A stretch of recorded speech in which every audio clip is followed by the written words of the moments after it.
Shalom, selamat sore Bapak Ibu Saudara-saudariku yang dikasihi oleh Tuhan kita Yesus Kristus. Pada kesempatan ini saya mau berbagi sebuah renungan kebenaran firman Tuhan untuk kita semua. Kita masuk ke minggu-minggu ini adalah minggu-minggu penderitaan Tuhan Yesus. Besok kita akan masuk ke Jumat Agung, di mana wafatnya Tuhan Yesus di atas kayu salib.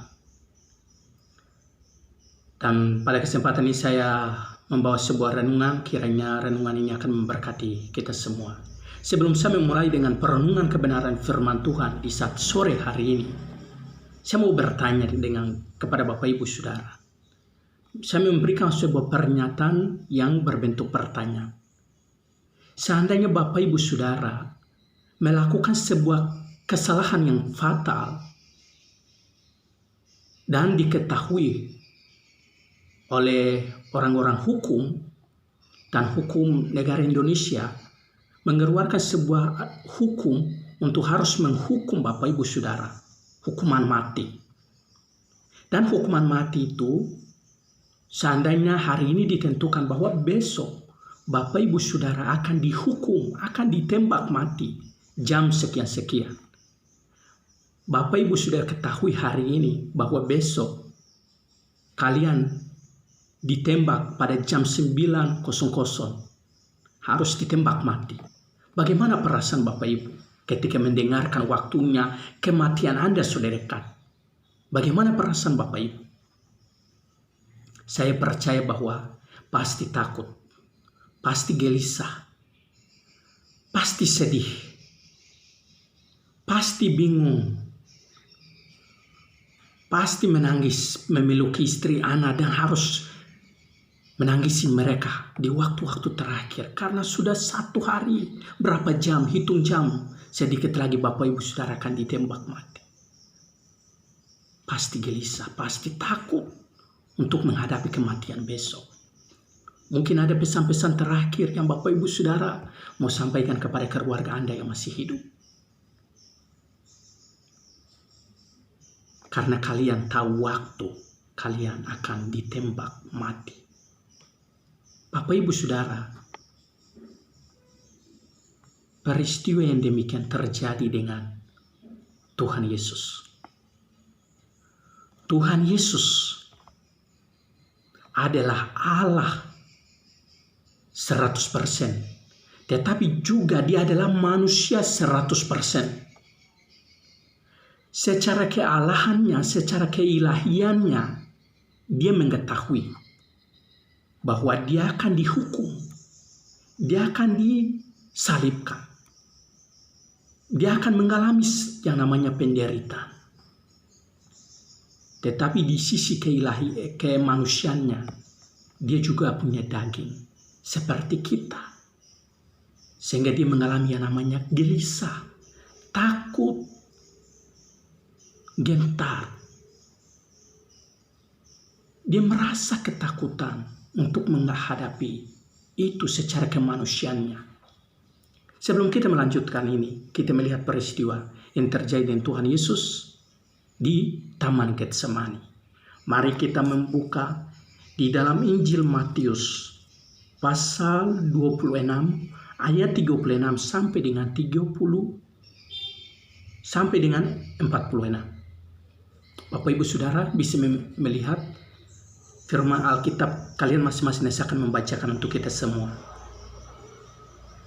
Di Taman Getsemani, maka sampailah Yesus bersama-sama murid-muridnya ke suatu tempat yang bernama Getsemani. Lalu ia berkata kepada murid-muridnya, "Duduklah di sini, sementara aku pergi ke sana untuk berdoa." Ayat 37. Dan ia membawa Petrus dan kedua anak Zebedeus besertanya. Maka mulailah ia merasa sedih dan gentar. Lalu katanya kepada mereka, "Hatiku sangat sedih, seperti mau mati rasanya. Tinggallah di sini dan berjaga-jagalah dengan aku." Ayat 39. Maka ia maju sedikit, lalu sujud dan berdoa, katanya, Ya Bapakku, jikalau sekiranya mungkin, biarlah cawan ini lalu daripadaku. Tetapi janganlah seperti yang ku kehendaki, melainkan seperti yang engkau kehendaki. Setelah itu ia kembali kepada murid-muridnya itu dan mendapati mereka sedang tidur. Dan ia berkata kepada Petrus, "Tidakkah kamu semua sanggup berjaga-jaga 1 jam dengan aku? Berjaga-jagalah dan berdoalah, supaya kamu jangan jatuh ke dalam pencobaan. Roh memang penurut, tetapi daging lemah." Ayat 42. Lalu ia pergi untuk kedua kalinya dan berdoa, katanya, "Ya Bapakku, jikalau cawan ini tidak mungkin lalu, kecuali apabila aku meminumnya, jadilah kehendakmu."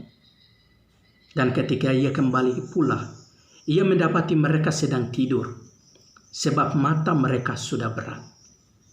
Ia membiarkan mereka di situ, lalu pergi dan berdoa untuk ketiga kalinya, dan mengucapkan doa yang itu juga. Sesudah itu ia datang kepada murid-muridnya dan berkata kepada mereka, "Tidurlah sekarang dan istirahatlah. Lihat saatnya sudah tiba, bahwa Anak Manusia diserahkan ke tangan orang-orang berdosa. Bangunlah, marilah kita pergi. Dia yang menyerahkan aku sudah dekat." Amin, puji nama Tuhan. Bapak, Ibu, saudara-saudari yang dikasihi Tuhan kita Yesus Kristus. Di dalam cerita seperti gambaran pertama yang tadi saya sudah ungkapkan, di dalam cerita ini adalah dekat waktunya Tuhan Yesus mau diserahkan kepada penjahat. Dekat-dekat waktunya mau Tuhan Yesus diserahkan untuk dihukum, untuk Tuhan Yesus mengalami yang namanya penderitaan, siksaan, bahkan sampai mati di atas kayu salib. Di dalam cerita ini adalah Tuhan Yesus setelah penetapan perjamuan malam bersama-sama dengan murid-muridnya, dan dia membawa murid-muridnya untuk mengikutinya, untuk mereka keluar ke Gunung Zaitun. Di sini dikatakan di Taman Getsemani, dan di dalam Injil Matius, Markus itu dikatakan dalam Getsemani, tapi kalau di dalam cerita yang sama di dalam Injil Lukas, dia mengatakan di Bukit Zaitun. Jadi Getsemani ini sama dengan Bukit Zaitun. Nah, dia mengajak mereka di sana karena sedikit lagi dia akan menghadapi yang namanya kematian. Tuhan Yesus tahu secara keilahiannya, dia tahu bahwa dia akan dihukum, bahwa dia akan mengalami yang namanya penderitaan. Dia akan disiksa. Sehingga dia mengajak murid-muridnya untuk mengikuti beserta dia di sana. Setelah mereka sampai di Getsemani, ayat yang pertama mengatakan bahwa dia menyuruh murid-muridnya untuk duduk di suatu tempat di situ. Sementara ia pergi untuk berdoa kepada Bapa. Dia berdoa kepada Bapa. Sementara dia berdoa kepada Bapa, dia berdoa dengan takut, dengan getar sedih, karena sedikit lagi dia mengalami yang namanya penderitaan, siksaan yang berat. Tuhan Yesus secara keilahiannya, dia mengerti, dia tahu, mengetahui bahwa dia akan dihukum, dibinasakan. Dia akan mengalami yang namanya penderitaan. Tetapi di sisi kemanusiaannya, dia juga punya daging. Dia juga lemah seperti kita. Sehingga dia merasa takut, dia merasa gelisah. Sehingga dia harus pergi untuk berdoa kepada Bapa. Ada pernyataan orang yang muncul, kok Tuhan Yesus kan Allah. Kalau dia Allah, kenapa dia harus berdoa kepada Tuhan? Kalau dia Allah, kenapa dia takut? Kalau dia Allah, kenapa dia gelisah? Kalau dia Allah, kenapa dia mengalami yang demikian? Bapak, Ibu, Saudara, kita harus kembali untuk melihat Tuhan Yesus. Dia secara kemanusiaannya, mengalami kelemahan seperti kita. Tetapi secara keilahian, Dia adalah Maha Kuasa. Dia Maha Tahu. Dia mengerti apa yang terjadi atas kehidupan Dia ke depan. Apa yang terjadi atas kehidupan murid-muridnya. Secara kemanusiaannya, mau tidak mau dia harus menghadapi itu. Dan secara kemanusiaan wajar, dia takut, wajar dia sedih, wajar dia karena dia tahu menghadapi yang namanya kematian itu. Dan Tuhan Yesus, mengapa Tuhan Yesus takut? Karena secara kemanusiaannya, dia mau menyelesaikan persoalan dosa manusia, seluruh umat manusia. Dia menyalahkan dosa manusia untuk selamanya dan menyelamatkan mereka, menyelamatkan kita dari dosa. Ini bukan peristiwa yang gampang, ini bukan hal yang gampang. Tuhan Yesus merasa takut karena berapa jam lagi akan membuktikan peristiwa yang ada hubungannya dengan kekekalan, yaitu keselamatan, penebusan atas hidup umat manusia, dan manusia mengalami yang namanya kemenangan. Manusia bisa mendapatkan namanya keselamatan yang tak pernah ada batasnya. Tuhan Yesus mengalami titik-titik akhir untuk memberikan keselamatan, menyelesaikan persoalan dosa umat manusia untuk kekekalan yang tidak ada batasnya, sehingga pantas dia menjadi takut, sehingga pantas dia menjadi gelisah secara kemanusiaannya. Dari sini kita mengerti ya, mengapa Tuhan Yesus berdoa dan mengapa Tuhan Yesus sedih, mengapa Tuhan Yesus getar. Karena dia mau menyelesaikan persoalan terbesar seluruh umat manusia di muka bumi. Dengan berapa jam lagi dia akan dihukum, dibinasakan, dan disalibkan. Setelah disalibkan, semua persoalan yang dulu, dosa manusia yang dulu, sekarang, dan akan datang, semua diselesaikan melalui kayu salib. Satu peristiwa, satu hari membuktikan keselamatan yang kekal, yang panjang, yang tidak ada batasnya. Sehingga Tuhan Yesus butuh, secara kemanusiaan butuh berdoa kepada Tuhan Allah Bapa, karena dia mau menghadapi kematian. Tuhan Yesus mau menghadapi kematian. Rasa takut, rasa kayak sepertinya mau mati rasanya. Itu adalah sebuah perasaan kemanusiaan Tuhan Yesus atas apa yang akan terjadi atas kehidupan dia yang mau menyelesaikan persoalan dosa seluruh umat manusia di muka bumi. Tuhan kita Yesus adalah luar biasa. Bukti kasihnya, pengorbanannya sungguh-sungguh nyata atas kehidupan kita. Pentingnya Tuhan Yesus berdoa, meminta kekuatan supaya dalam waktu yang singkat itu Tuhan berikan dia kekuatan untuk menghadapi peristiwa yang sangat bersejarah di dalam kehidupan umat manusia, yaitu menyelesaikan persoalan dosa dengan satu hari kematiannya di atas kayu salib. Di sini Bapak Ibu Saudara, kita melihat Tuhan Yesus berdoa, melakukan doa yang sama sampai 3 kali, agar Tuhan memberikan dia kekuatan untuk menghadapi peristiwa yang sangat bersejarah di atas kehidupan kita sebagai umat manusia, yaitu keselamatannya. Keselamatan melalui pengorbanannya di atas kayu salib untuk menebus dosa-dosa kita. supaya kita diselamatkan. Dari hal ini apa yang kita pelajari juga Bapak Ibu Saudara?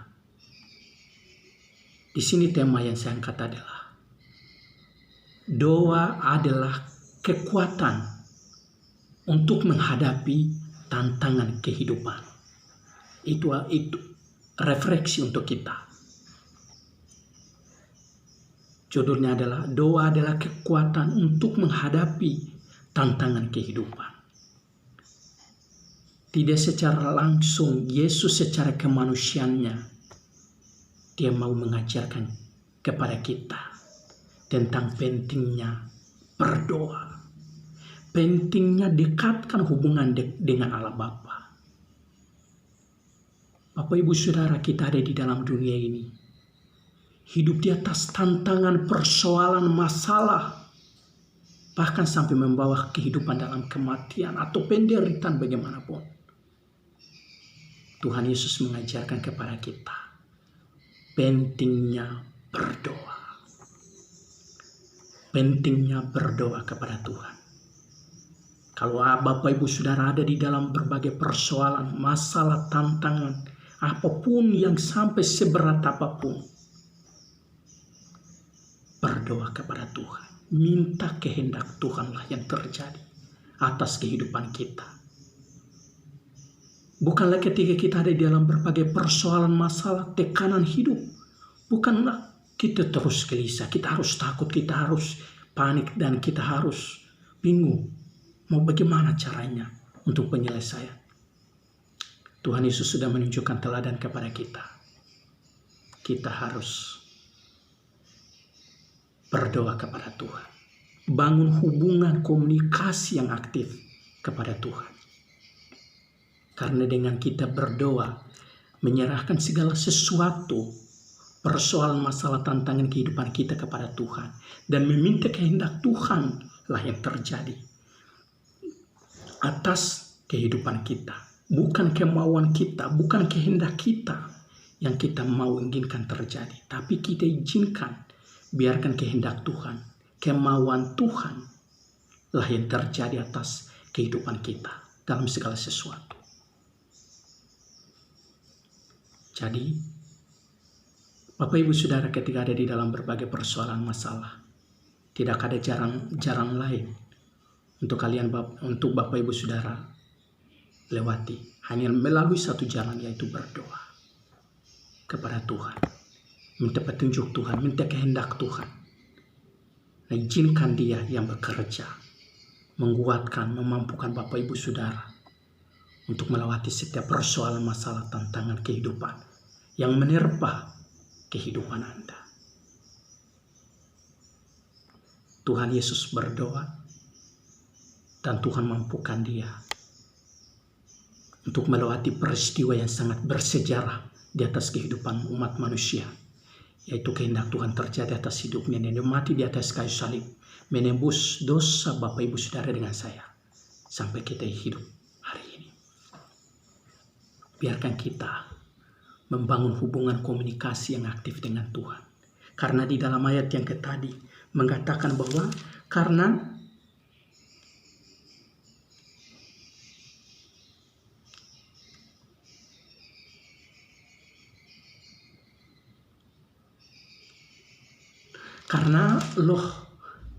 roh kita adalah roh penurut, tetapi daging kita adalah lemah.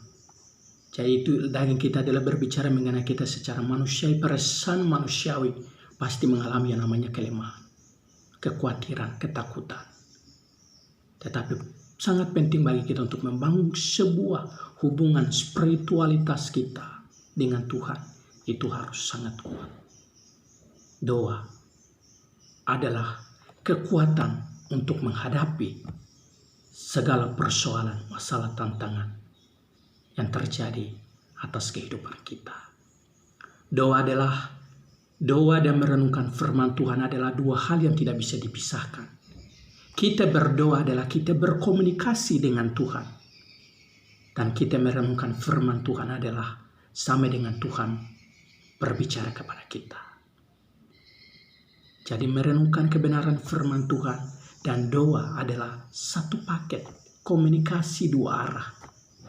Tuhan berbicara kepada kita melalui perenungan kebenaran firman Tuhan, dan kita berbicara kepada Tuhan melalui doa-doa kita. Jadi tidak hanya satu. Kalau Bapak Ibu cuma berdoa tapi tidak baca firman Tuhan, Bapak Ibu, saudara tidak bisa mendengar suara Tuhan. Sama juga kalau Bapak Ibu saudara membaca firman Tuhan saja tapi tidak berdoa, sama saja Bapak Ibu saudara cuma dengar suara Tuhan tapi Bapak Ibu saudara tidak berbicara kepada Tuhan. Mari kita berbicara kepada Tuhan melalui doa-doa kita, membawa setiap pergumulan, persoalan, masalah, tantangan kehidupan kita kepada Tuhan. Tetapi setelah itu juga mari kita merenungkan kebenaran firman Tuhan supaya mengerti, mendengar suara Tuhan, apa maunya Tuhan, kehendak Tuhan atas kehidupan kita melalui setiap renungan kebenaran firman Tuhan setiap hari. Dengan demikian, kita menjadi pribadi-pribadi yang kuat bertahan sampai akhir hidup kita. Masalah boleh ada, tantangan boleh terjadi, tapi yang penting adalah hubungan kita dengan Tuhan tidak bisa terputus. Karena ketika hubungan kita selalu aktif dengan Tuhan, Tuhan yang memberikan kita kekuatan, kemampuan untuk bertahan melewati masalah itu. Amin. Sehingga yang menjadi refleksi atau perenungan bagi kita terakhir. Kita harus bersyukur karena Tuhan Yesus yang kita percaya mengetahui segala kelemahan kita, kelemahan dan pergumulan kita. Karena ia sendiri pernah mengalaminya. Ketika ia berinkarnasi menjadi manusia. Ketika ia berinkarnasi menjadi manusia, turut merasakan kelemahan kita, pergumulan kita. Sehingga dia memberikan contoh bagaimana dalam kelemahan, bagaimana dalam pergumulan kita harus bangun hubungan dekat dengan Tuhan. Terus komunikasi dekat dengan Tuhan. Sehingga kita baca ayat ini terakhir di dalam Ibrani pasal 4 ayat 15 mengatakan, sebab imam besar yaitu kita punya, bukanlah imam besar yang tidak dapat turut merasakan kelemahan-kelemahan kita. Sebaliknya sama dengan kita. Ia telah dicobai, hanya tidak berbuat dosa. Jadi Tuhan Yesus adalah imam besar kita. Yang bukan hanya dia datang saja, tapi dia datang turut merasakan, mengalami yang namanya kelemahan manusia. Dan bagaimana caranya dia memberikan contoh teladan bagaimana dalam kelemahan pergumulannya itu. Pentingnya dekat dengan Tuhan. Membangun hubungan komunikasi dengan Tuhan. Bapak Ibu, sehingga jangan lupa. Yang penting adalah berbicaralah kepada Tuhan. Tetapi juga jangan lupa mendengarkan suara Tuhan. Berbicara kepada Tuhan melalui doa-doa Anda.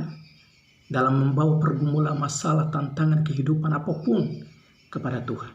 Tetapi juga jangan lupa mendengarkan suara Tuhan melalui perenungan firman Tuhan setiap hari. Karena dengan demikian kita dikuatkan Tuhan untuk menghadapi hidup yang penuh dengan rumitnya persoalan, masalah, tantangan kehidupan di dunia ini. Tuhan Yesus teladan yang sejati yang kita ikuti seumur hidup kita. Amin. Pada akhir kata saya mengucapkan selamat merayakan hari Paskah. Tuhan Yesus memberkati. Shalom.